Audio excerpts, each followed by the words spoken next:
വർക്കല പാപനാശം ബീച്ചിൽ കടലിൽ തിരയിൽപ്പെട്ട വിദേശ വനിതകളെ ലൈഫ് ഗാർഡുകളുടെ തക്ക സമയത്തെ ഇടപെടൽ മൂലം സാഹസികമായി രക്ഷപ്പെടുത്തി.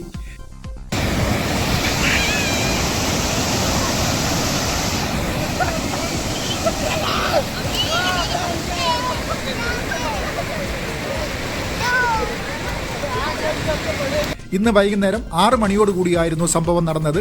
ജർമ്മൻ സ്വദേശിയായ കാരിൻ യൂനസ്, റഷ്യൻ സ്വദേശിയായ എലീന എന്നിവരാണ് കടലിൽ കുളിക്കുന്നതിനിടയിൽ തിരയിൽപ്പെട്ടത്.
അപകടം മണത്തെറിഞ്ഞ് ഉടൻ തന്നെ ലൈഫ് ഗാർഡ് സൂപ്പർവൈസർ ഷക്കീറിന്റെ നേതൃത്വത്തിൽ സജിത്ത്, പ്രവീൺ എന്നീ ലൈഫ് ഗാർഡുകൾ കടലിൽ ചാടി അതിസാഹസികമായാണ് വിദേശ വനിതകളെ രക്ഷപ്പെടുത്തിയത്.